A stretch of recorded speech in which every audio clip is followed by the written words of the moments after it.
What if the greatest lie you've ever believed is that hope is something you either have or you don't? Most people think hope is like the weather. Some days it's there. Some days it disappears. They wait for it to arrive, as if it's a visitor they cannot control. But what if hope has never worked that way? Imagine you're trapped in the middle of a dense forest. The sun has disappeared behind the trees.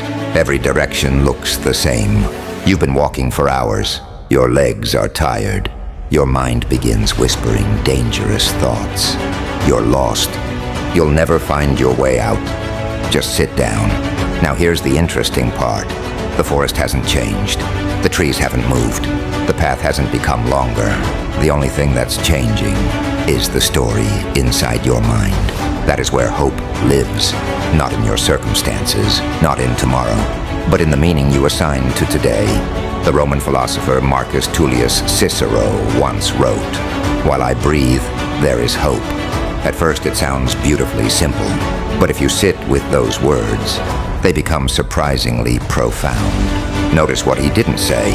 He didn't say, "While life is easy, there is hope." He didn't say, "While everything goes according to plan." He tied hope to something much deeper. Breath. Life itself, as long as you can breathe. Possibility still exists. One conversation can change your future.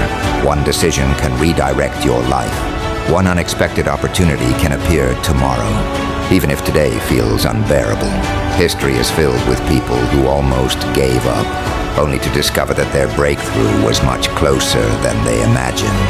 Not because life suddenly became fair, but because they stayed long enough to meet the version of themselves that hardship was trying to create.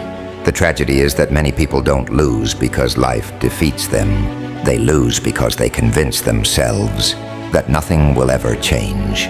And once that belief settles into the heart, the body often follows, because the human spirit can endure incredible pain. It struggles far more to endure meaningless pain. Viktor Frankl, a psychiatrist who survived the horrors of Nazi concentration camps, noticed something remarkable. People weren't sustained merely by physical strength. Many who were physically weaker survived, while stronger people sometimes gave up. Why? Because those who found meaning found a reason to keep taking the next breath. Frankl later wrote, "Those who have a why to live can bear almost anyhow." Think about that. Hope isn't simply wishing life becomes easier. Hope is discovering a reason strong enough to keep walking even when it doesn't. And perhaps that's why two people can stand in the exact same storm. Yet one calls it the end, while the other quietly says, "This is where my story begins." Why do some people lose hope, while others seem to carry it, even through unimaginable suffering? The answer isn't found in what happens to them. It's found in what they believe suffering means. Imagine two stonecutters working under the scorching sun. A traveler approaches the first man and asks, "What are you doing?" The man sighs and replies, "I'm breaking rocks." The traveler walks a little farther and asks the second man the same question. The second smiles and says, "I'm building a cathedral." Both men swing the same hammer. Both sweat beneath the same heat. Both feel the same exhaustion. Yet one experiences only labor, while the other experiences purpose. The difference isn't the work. The difference is meaning. This is one of the greatest discoveries in philosophy. Events do not define us. Our interpretation of them does. The Stoics understood this deeply. Epictetus, who spent part of his life as a slave, taught that human freedom begins the moment we separate what we can control from what we cannot. You cannot control every loss. You cannot control every betrayal. You cannot stop every storm that enters your life. But you can decide what those storms will make of you. Will they leave you bitter or wiser? Will they convince you that life is unfair or remind you that resilience is earned? Never given? Hope isn't the belief that nothing bad will happen. Hope is the refusal to let hardship have the final word. That's why the strongest people rarely say, "Life has been easy." Instead, they say, "Life has been difficult, but it taught me who I am." And perhaps that's the hidden purpose of adversity. Not to destroy your confidence, but to reveal where you've placed it. If your confidence depends on comfort, every hardship will shake you. If it depends on success, every failure will break you. But if it rests on your character, then even life's darkest seasons cannot steal it. Because character is something suffering cannot take away. In many cases, it's exactly what suffering creates. Think about a seed buried beneath the soil. To anyone looking from above, it appears lost, hidden, surrounded by darkness. But beneath the surface, something extraordinary is happening. The very pressure that seems to bury it is preparing it to grow.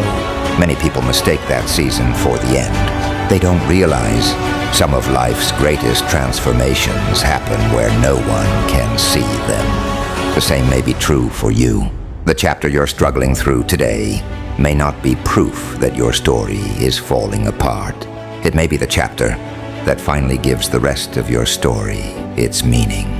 But this raises a difficult question. If hope is always available, why do so many people lose it while they're still alive? Perhaps because we've misunderstood what hope really is. Many believe hope is an emotion, something you either feel or you don't. But emotions are like the weather. They change with every season.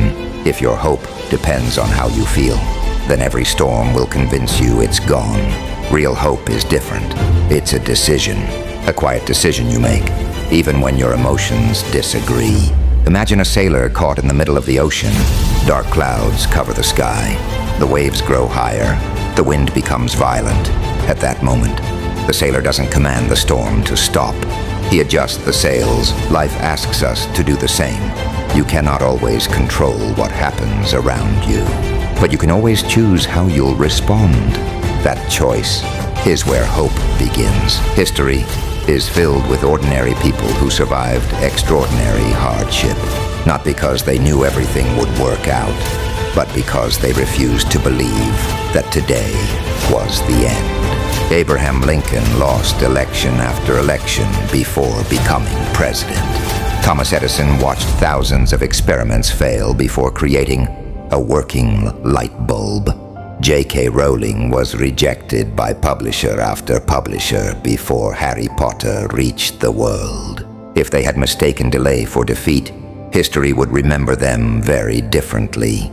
Their stories remind us of something powerful. Failure is an event. It is never an identity. Yet many people reverse the two.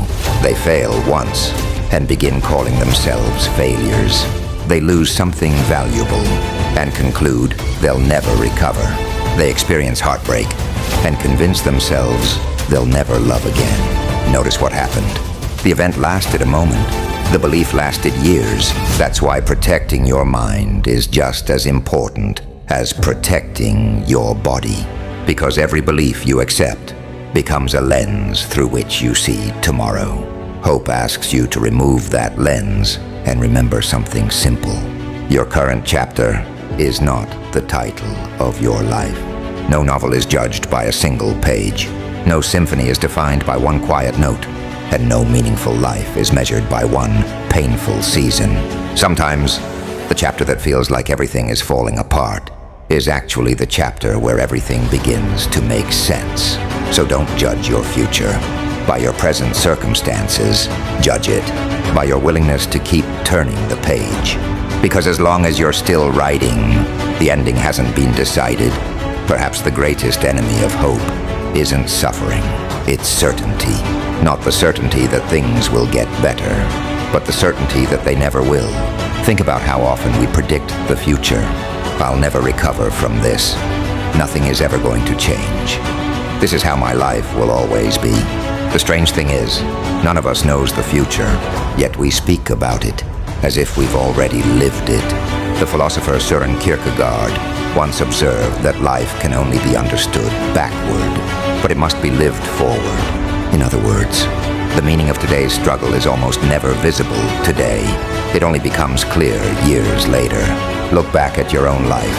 Think about a disappointment that once felt unbearable. Perhaps you lost a job, a relationship ended, a door you desperately wanted remained closed. At the time, it felt like the end. Yet if that event had never happened, would you have become the person you are now? Would you have met the people who changed your life? Would you have learned the lessons that now seem obvious? Sometimes life closes one path, not to punish us, but to prevent us from settling for less than we're capable of becoming. The difficulty is that we only recognize this after we've walked through it. That's why faith and hope are so closely connected, not because they promise easy outcomes, but because they remind us that understanding often arrives after endurance. The Japanese have a beautiful art called kintsugi.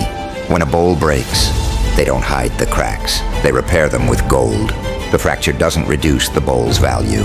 It becomes the very thing that makes it unique. Isn't that how life works? The people who inspire us most aren't usually those who avoided hardship. They're the ones who allowed hardship to deepen their wisdom. Their scars became reminders, not of what destroyed them, but of what they survived. Maybe that's how we should look at our own lives, not asking, why am I broken? But asking, what kind of strength is this season trying to build? Because every scar tells two stories. One says, something hurt me. The other says, something failed to destroy me. The story you choose will determine the life you build. And perhaps that's why hope has so little to do with circumstances and everything to do with perspective. Because the strongest people don't believe they'll avoid every storm. They believe they'll become someone capable of walking through them. There's a quiet truth about hope that most people never discover. Hope is not what carries you through hardship. Purpose does. Hope may give you the courage to begin, but purpose is what keeps you moving. When hope feels distant, imagine two climbers ascending the same mountain. Both are exhausted. Both are cold. Both are only a few steps from giving up. One asks, why am I doing this? But they have no answer. The other remembers the promise they made, the family waiting for them, the dream they've carried for years, the person they refused to become. Suddenly, the mountain hasn't become smaller, but the reason to keep climbing has become greater. Nietzsche once wrote, "He who has a why to live can bear almost any how." Those words have echoed through history because they reveal something timeless. People rarely quit because life becomes impossible. They quit because they lose sight of why they started. That's why purpose is stronger than motivation. Motivation depends on emotion. Purpose depends on conviction. Some mornings, you won't feel inspired. Some days, progress will seem invisible. You'll wonder whether any of your effort matters. Those are the moments that define your character. Because discipline begins where motivation ends. Anyone can keep going when success is visible, but only a few continue when all they have is faith in the path they're walking. The bamboo tree offers a beautiful lesson. For years, almost nothing appears above the ground. To anyone watching, it seems like nothing is happening. But beneath the soil, its roots are spreading wider and deeper. Then one day, it begins to grow at an astonishing speed. People call it an overnight success. They never saw the years when growth was invisible. Perhaps your life feels like that today. Perhaps you've been working, learning, healing, changing, and it feels like nothing is happening. Don't mistake invisible progress for no progress. Some of the most important changes in your life will happen long before anyone else can see them, and maybe before you can see them yourself. So if you're walking through a difficult season, don't ask, how much longer? Ask, who am I becoming because of this? That question changes everything, because every challenge leaves you with two choices. You can allow hardship to convince you that life is hopeless, or you can allow it to reveal a strength you never knew you possessed.